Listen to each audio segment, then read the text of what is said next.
Ahojte, volám sa Martina Riantová a som motivátorka. Dnes by som vám chcela priblížiť 5 jednoduchých spôsobov, ako si zvýšiť sebavedomie. Sebavedomie je považované za dôležitejšie ako schopnosti, vedomosti alebo skúsenosti. So sebavedomím môžete uspieť na pohovore a predbehnúť aj tých, ktorí sú kvalifikovanejší ako vy.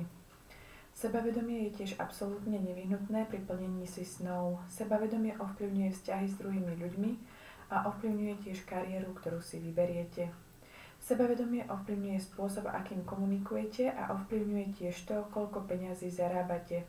Prvým jednoduchým spôsobom, ako si zvýšiť sebavedomie, je stáť spriamene. Ak sa hrbíme, je to znakom našej porážky alebo neistoty. Ďalším spôsobom je pozerať ľuďom priamo do očí. Keď komunikujeme s druhými, mali by sme im našim pohľadom dávať najavo, že to, čo oni hovoria, je zaujímavé, že sa o nich zaujímame. Človek, s ktorým práve komunikujete, by mal mať pocit, že je pre vás práve tým najdôležitejším človekom na Zemi. Ďalším spôsobom, ako si zvýšiť sebavedomie, je dávať a príjmať komplimenty. Praktizujte konverzáciu, v ktorej dávate komplimenty druhým ľuďom. Ďalším spôsobom, ako si zvýšiť sebavedomie, je byť celoživotným študentom vo svojom obore. Brian Tracy vo svojej knihe Žiadne výhovorky píše príbeh o zubárovi. Pred niekoľkými rokmi mi priateľ odporúčil vynikajúceho zubára. Neskôr som sa dozvedel, že mal skvelú reputáciu. Volali ho zubár zubárov. Bol to zubár, ku ktorému chodili ostatní zubári, ak si vyžadovali špičkovú zubárskú prácu. Povedal mi, že sa zúčastnil na každej zubárskej konferencii, na ktorej mohol. Tam vypočul každú prednášku, diskutoval o prevratných objavoch a zubárskych technológiách. Jeden víkend obetoval veľa času a peňazí, aby mohol navštíviť Medzinárodnú zubárskú konferenciu v Hongkongu. Zúčastnil sa tam na stretnutí so zubárom, objaviteľom novej technológie v kozmetickej chirurgii, ktorá vylepšovala vzhľad zubov a vytvárala trvale krásny chrup. Keď sa vrátil do San Diega, okamžite začal túto novú technológiu zavádzať do svojej praxe. Čoskoro sa stal v tejto oblasti expertom a získal si celonárodnú reputáciu. V priebehu niekoľkých rokov k nemu začali kvôli ošetreniu chodiť i ľudia z celého juhozápadu USA. Odborné znalosti mu umožnili stále zvyšovať ceny. Nakoniec zarobil toľko peňazí, že si mohol dovoliť v 55 rokoch odísť do dôchodku.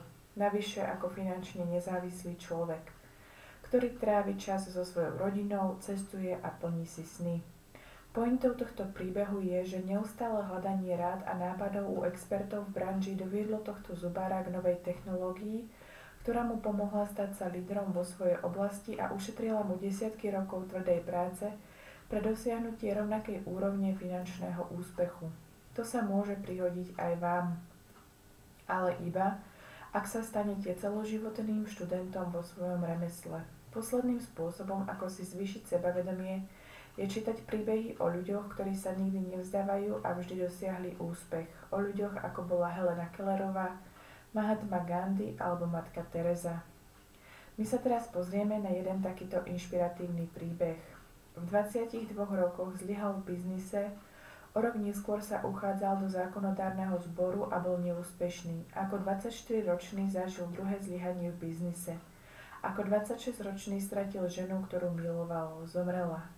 Ďalší rok utrpel nervové zrútenie. Ako 29-ročný zlyhal v ďalšej politickej kariére. Ako 34-ročný sa neúspešne uchádzal do kongresu. Ako 37-ročný bol zvolený do kongresu, ale iba preto, aby bol porazený o 2 roky neskôr. Ako 46-ročný sa uchádzal do senátu a zlyhal v pokuse stať sa viceprezidentom. V 49 rokoch bol porazený v senáte znova. Mal 4 synov, ale iba jeden z nich prežil do dospelosti. Ako 51-ročný bol Abraham Lincoln zvoleným prezidentom Spojených štátov a úspešne viedol krajinu cez jednu z najdôležitejších periód. Mnohí ľudia by povedali nie, takto to nejde, ale nie Abraham Lincoln. Ten bojoval za svoje sny, nech sa dialo čokoľvek. Vždy, keď vidíte peny, rozhodnite sa aj vy bojovať za svoje sny. Dúfam, že som vás inšpirovala a povzbudila. Teším sa na ďalšie stretnutie s vami.